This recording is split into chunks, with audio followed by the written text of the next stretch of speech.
Suatu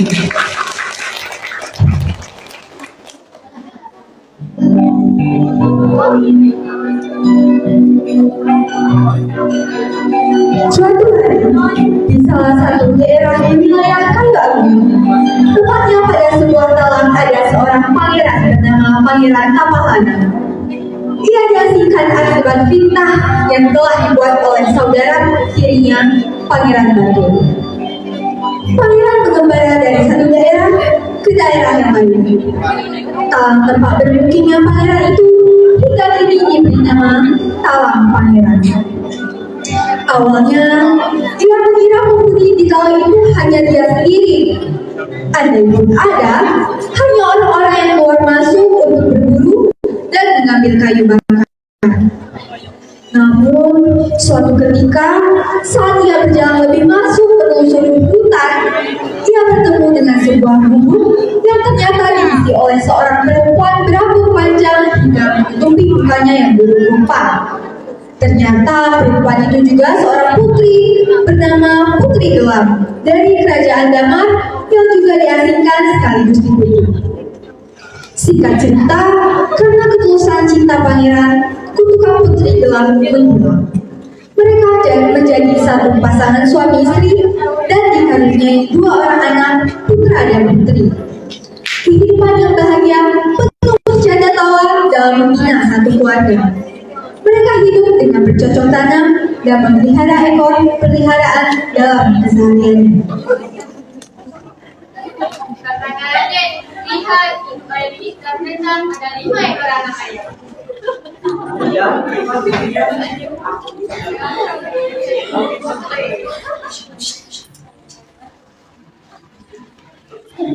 Seekor anak ayam tersatu, Rati segera menangkapnya dengan lembut. Hati-hati anak ayam, masih banyak perjalanan ya.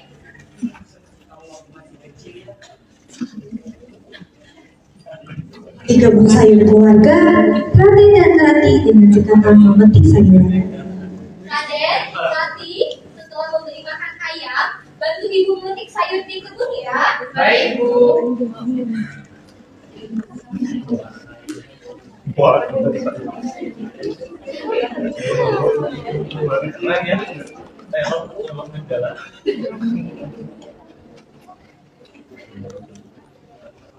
Kakanda Raden, ibu dulu menjadi guru rupa ya. Iya, tapi karena saya yang kurus, akhirnya aku bukan hilang. Seperti cerita dongeng ya, tapi ini nyata. Pangeran Tapahana datang membawa kayu bakar.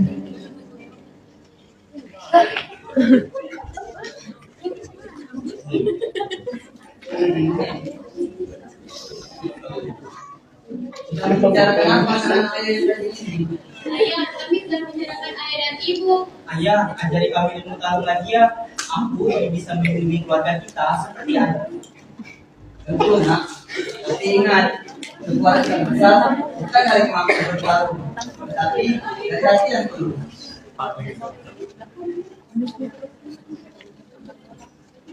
Nah, sekarang siapa yang mau bantu ibu memasak sayur? Aku mau bantu ibu masak sayur. Aku juga mau bantu, tapi setelah itu, bagaimana pelatih bela diri dengan ayah? Boleh, tapi ingat kekuatan bukan untuk menyakiti, tapi untuk melindungi.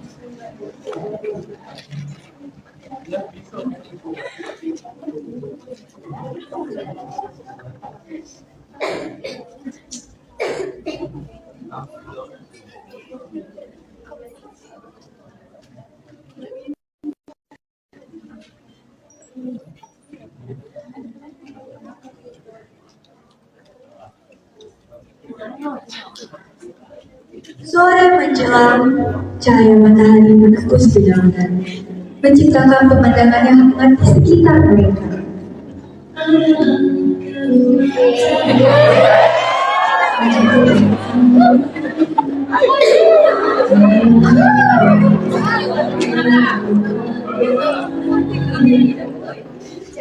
Sangat sayang ayah dan ibu.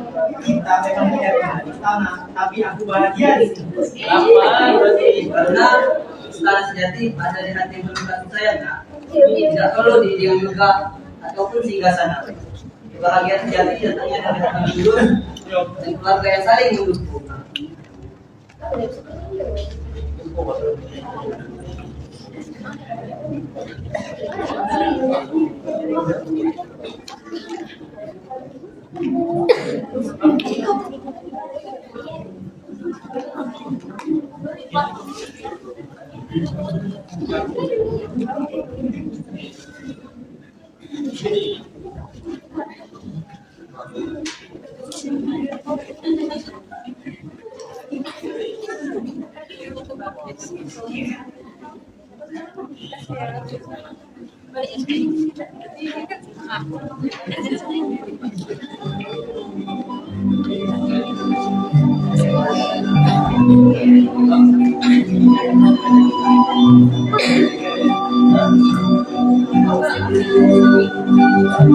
Di sisi lain, tidak jauh dari hutan tersebut, terdapat sebuah desa yang terkenal akan penindasannya.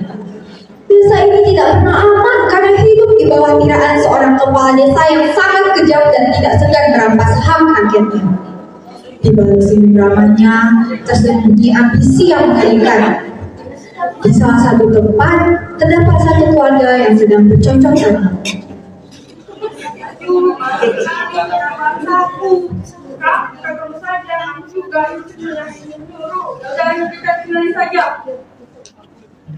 Denis mau kemana? Kita bersih.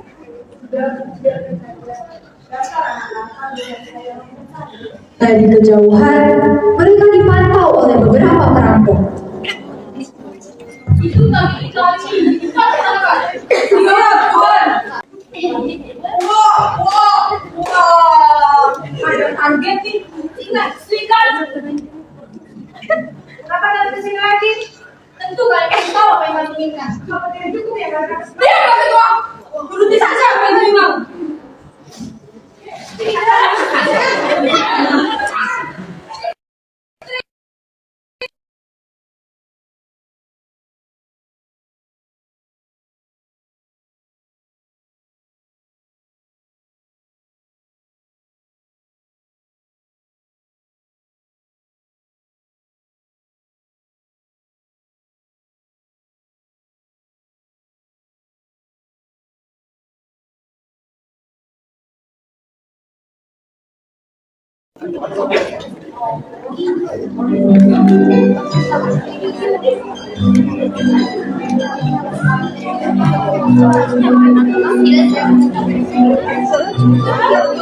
Setiap panen tiba, Kepala Desa Wiyanto mengirimkan para bawahannya untuk memungut pajak yang melampaui batas kewajaran. Tak jarang, warga dipaksa menyerahkan hasil panen mereka hingga tak tersisa apapun untuk dimakan. Subuh pagi, di lapangan desa yang biasanya sunyi, kini penuh oleh warga yang membawa hasil panen mereka dengan raut wajah penuh ketakutan dan keputusasaan. Derap langkah Wiyanto dan bawahannya mulai terdengar, menciptakan suasana mencekam.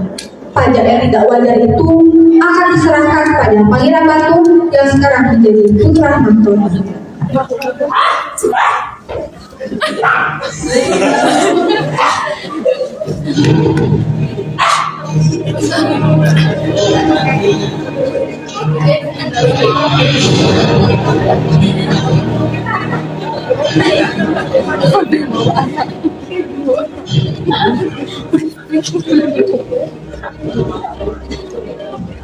Selamat pagi, rakyatku. Hari ini adalah kalian menunjukkan bakti dan kesetiaan kepada Pangeran Batu. Pastikan tidak ada yang kurang, kalau tidak kalian tahu akibatnya. Wiyanto, hanya ini yang kami punya. Panen kami ini buruk. Kami mohon, berikan kami sedikit untuk berpanen itu. Kita keluarga sebanyak apa yang bisa makan? Kami sudah menyembah Wiyanto, tidak ada yang bisa. Diam perempuan. Tuan Wiyanto memberikan kalian kesempatan hidup, tapi kalian malah meminta lebih. Kami sudah cukup menderita Wiyanto. Yang mesti mau datang dan mengambil lebih dari yang tahunya. Apapun tidak punya hati. Hati, apakah punya maju budaya semacam itu? Ini semua demi kepercayaan keselamatan jadi. Kalian cukup hidup dalam kehidupan.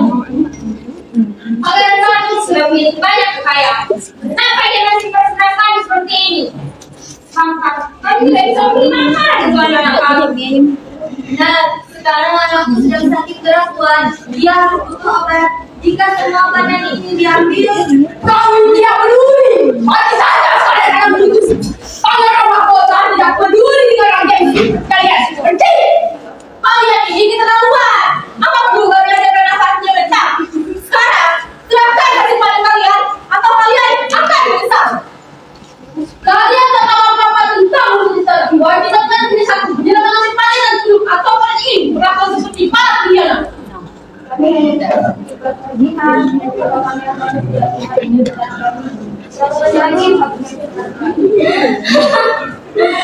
Kasihan, kakek seperti itu tidak pantas melakukan belas kasihan. Enggak, kalian adalah culuk atau berdarah yang akibatnya. Kami tahu, pangeran baru hanya memperkaya diri. Kau pikir kami tidak tahu, sombong saya ini siap.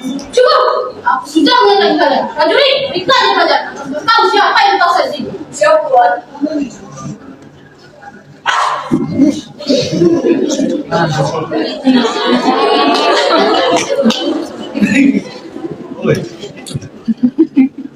Lihat, ini adalah hukuman yang suka membakar.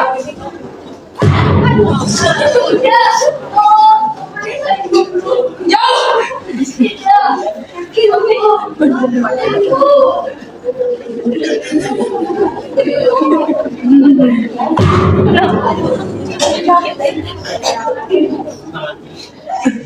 Hei, mereka buah. Kalian itu sia-sia. Tak ada yang bisa melakukan kalian bertunduk atau menderita.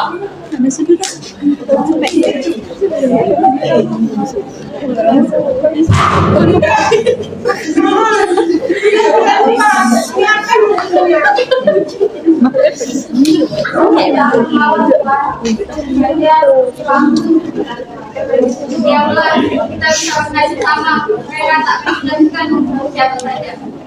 Kami hanya menetap perintah kata semua aku akan menerima akibatnya. Selama aku berada di bawah perlindungan itu, tidak ada yang akan berubah atau akan mati karena mencoba melawan.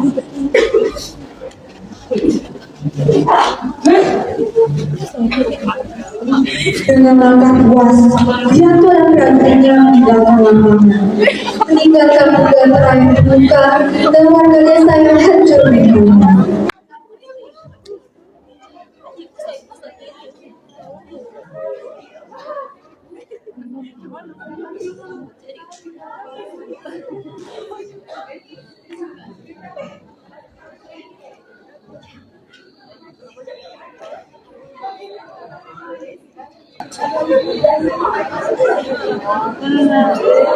Di sisi lain, di balik kedok sebagai pengabdi setia, inilah ketua perampok bernama Sambo. Ia pandai bermain dua. Malam itu, di tempat terpencil dan rahasia, sebuah gudang tua ditemukan. Sambo bertemu dengan Pangeran Batu. Tak ada yang tahu tentang pertemuan itu.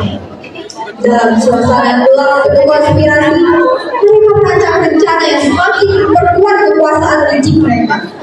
Namun alaminya, Sambo membawa kabar penting tentang Pangeran Mapalana.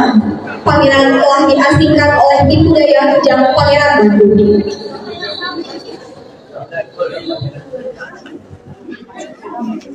Bagus, Tamat. Kau sudah melakukan pekerjaan baik di desa ini. Rakyat semakin tunduk dan kekayaan terus mengalir. Namun, ada sesuatu hal yang ingin kau sampaikan ke kami. Benar, Yang Mulia.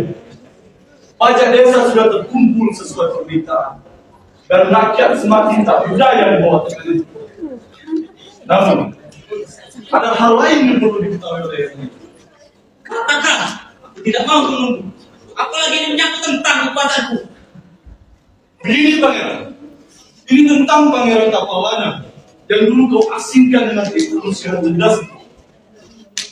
Nyatanya, sekarang masih desa. Apa? Tapalana? Sebelumnya ada ingin bermimpi merebut kembali kekuatanku. Iya, Yang Mulia. Dia hidup bahagia, bahkan sejahtera, dan memiliki kedua orang anak dari pernikahan dengan putri cantik di Hutan Belantara. Tidakkah kau takut jika posisimu diambil alih dari salah satu anak, sedangkan maaf yang mulia, kau tidak punya kualitas? Tidak akan dibiarkan. Ini kembali rencana. Lalu apa rencanamu yang mulia? Hamba pikir ini bisa menjadi kesempatan kita untuk menghabisinya dan selamanya. Kita tidak hanya mematikan, akan menghabisi Tapalana, juga menghabisi keturunannya. Kita bisa membuat ia seolah-olah mati di pengasingan. Bikin itu seperti kecelakaan atau dirampok oleh perampok. Siapa yang akan melakukan hal itu? Persis yang kupikirkan yang mulia. Aku bisa mengatur orang-orang untuk menghabisi Tapalana dan berbagai kecil. Dengan begitu, kekhawatiranmu akan hilang. Bagus. Lakukan mudah. Dan kau akan mendapatkan imbalan yang besar dari. Dan aku akan menguasai kerajaan ini tanpa lawan.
Kesuburan tanah tempat pangeran dan keluarga tinggal akhirnya tercium juga oleh orang-orang dari daerah desa luar tersebut. Banyak orang yang menukar hasil kebun mereka dengan kebutuhan yang mereka perlukan di tengah hutan yang subur. Sementara itu, Pangeran Tapahanang dan Putri Gelam sedang tekun bekerja. Campur saja di ayun kembaran. Tanah subur siap ditanam. Istriku sayang kebijakan di taman. Hidup bersamamu selalu tentram.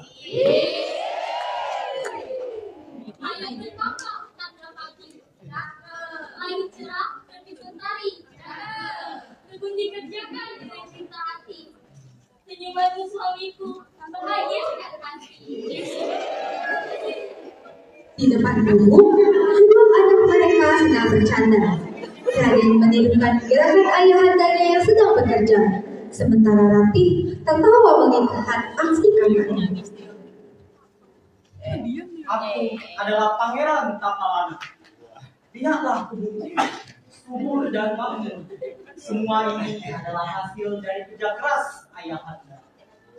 Raden, engkau hanya bermain-main, tak sebukan dan seindah gerakan ayahanda. Tunggulah, suatu saat nanti aku akan bekerja seperti ayahanda.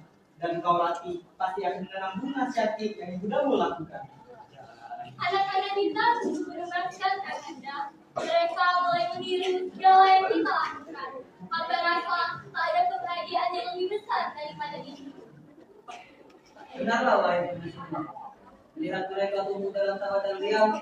Lupakannya sudah terdesak dari Yang Maha Kuasa. Tanah kita subur, anak-anak kita sehat, dan kita tidak kurang di saat pertama kita bersatu. Bukan ya, kalau ingat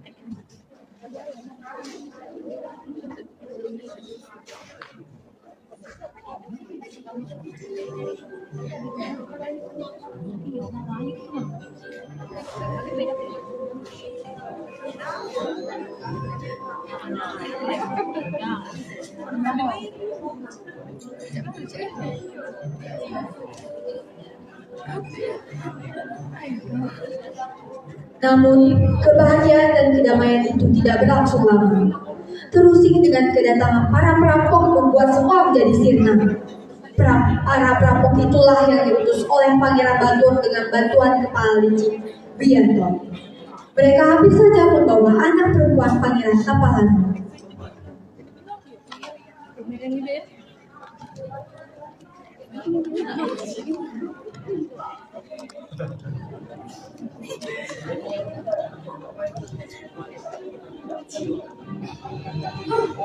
Apa yang kau lakukan? Saya Raden, tolong. Ya,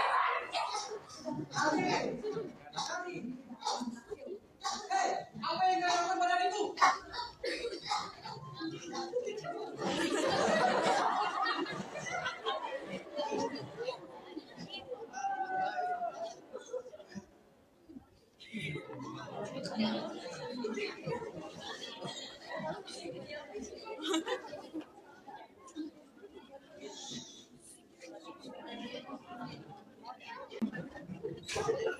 Sementara itu, di tempat persembunyian mereka,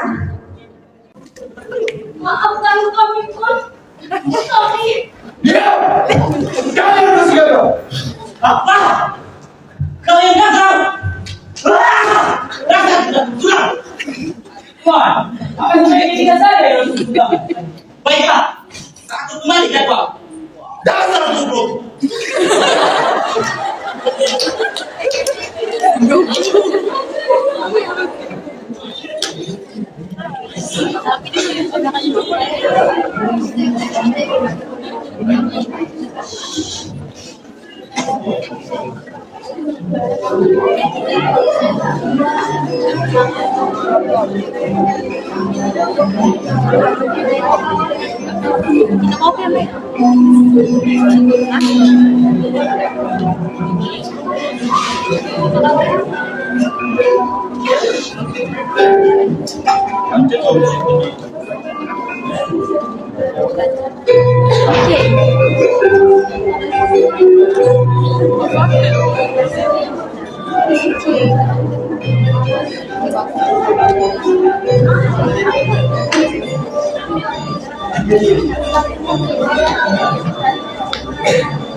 Sejak kejadian itu, Pangeran Tapalan dan keluarga mulai berhati-hati. 2 hari kemudian, Pangeran Batur dan ketua perampok benar-benar mendatangi kawasan tempat tinggal Pangeran Tapalan. Awalnya, ketua perampok mendapatkan perlawanan dari Raden. Raden yang telah menguasai ilmu kanuragan yang diajarkan ayahandanya yang memang seorang pangeran. Namun, apa hendak dikata, putra pangeran yang masih belia itu tak mampu melawan musuh yang berjumlah banyak dengan lengkap senjata tajamnya.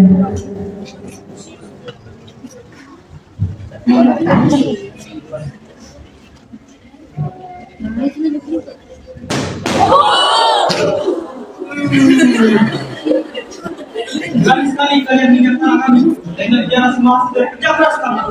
Aku Raden Putra Pangeran Tapalan tidak akan membiarkan kalian begitu saja mengambil apa yang bukan hak kalian.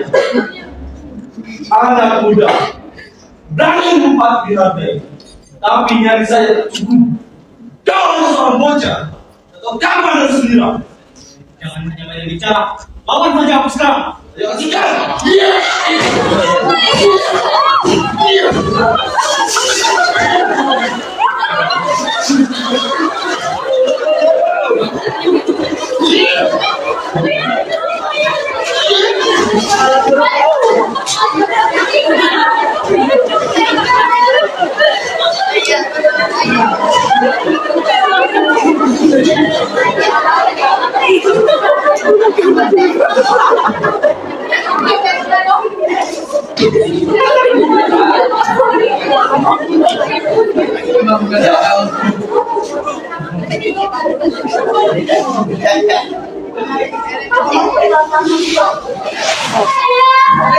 Apa yang dilakukan?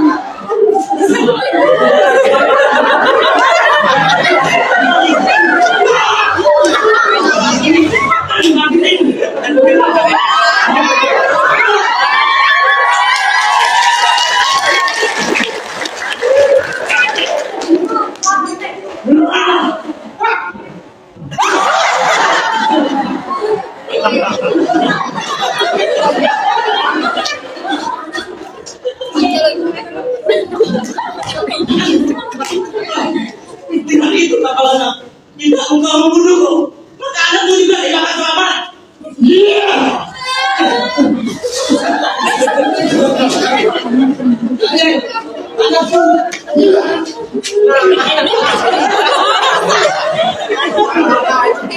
Ayo.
Kisah ini sungguh tragis. Anakku, menyelamatkan. Tapi, di mana engkau sekarang, nak?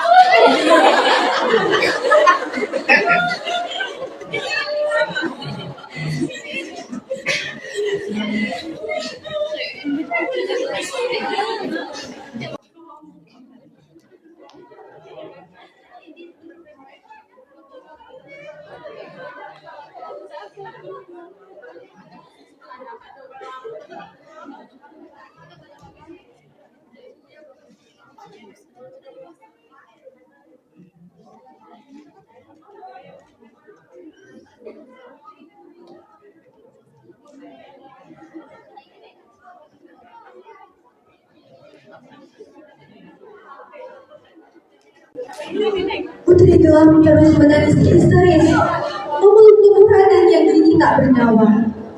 Air mata pangeran yang terus menetes ke tanah tiba-tiba berubah menjadi genangan air yang semakin lama semakin meluas. Tanah yang subur kini tak lagi nampak, tenggelam oleh air mata yang mengalir deras. Genangan itu terus membesar membentuk sebuah danau yang tak pernah ada sebelumnya. Dalam kesedihannya, pangeran tak menyadari apa yang terjadi di sekelilingnya. Tubuhnya perlahan tenggelam ke dalam danau yang tercipta dari air matanya sendiri.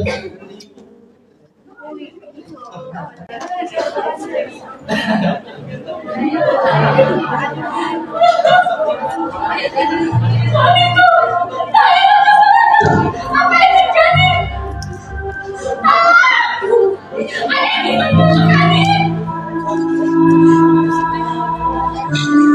Ada yang bisa dilakukan?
Sebuah keajaiban terjadi. Kubangan air mata pangeran berubah menjadi danau yang luas. Setelah kejadian itu, tahun terus berganti. Setiap bulan purnama tiba, orang-orang di sekitar danau akan berjumpa dengan seekor ikan besar yang dipercayai sebagai jelmaan pangeran Tapalana. Dan burung putih berparuh panjang sebagai jelmaan dari putri gelap. Setelah setiap selesai bulan purnama, selalu terdapat hamparan telur burung di sekitar danau. Kisah mereka terus-menerus hidup dari mulut ke mulut, menjadi legenda yang diwariskan oleh waktu.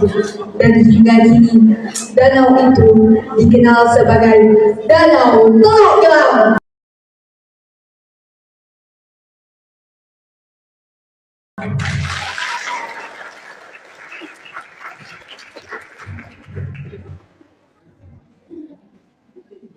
Itulah tadi pementasan drama Pangeran Tapalana oleh mahasiswa program studi pendidikan bahasa Indonesia Universitas Islam Ogan Komering Ilir, jajaran aktor dan aktris. Heri Kurniawan sebagai Pangeran Tapalana,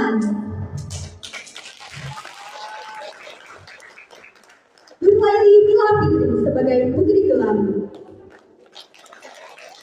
Jenny sebagai Rati, Basri sebagai Raden, Agung Dewan Jaya sebagai Pangeran Batu, Dewi Anggraini sebagai Kepala Desa, Muslim sebagai Ketua Perampok, Irawan Sukma sebagai Tajo, Sri Wahyuni sebagai Pak Somad, Febri Ocha Masines sebagai Bugina, Dian Mareta sebagai Nak Lilis, Dila Marta sebagai Nak Lili, Dian Chavitri sebagai bawahan 1, Masayu Pratiwi sebagai bawahan 2, Okta Melinda sebagai bawahan 3, Eci Narulita sebagai bawahan 4, Putri Kurniati sebagai Bu Gantra, Triamita Agustin sebagai Nak Sari, Noni Sartika sebagai Bu Susi, Ira Puspitasari sebagai Bu Mai, Eni Tri Lestari sebagai Bu Siti, Amelia Rahma Putri sebagai Bu Mega, Susila sebagai Bu Misa, Berdaleta Amelia Amalia sebagai penari latar sekaligus koordinator. Gustin Adelina sebagai penari latar, Bella Agustin sebagai penari latar, Sabina sebagai penari latar, Ami Utamiria sebagai penari latar, Indriani sebagai penari latar, Adelia Yulani sebagai penari latar.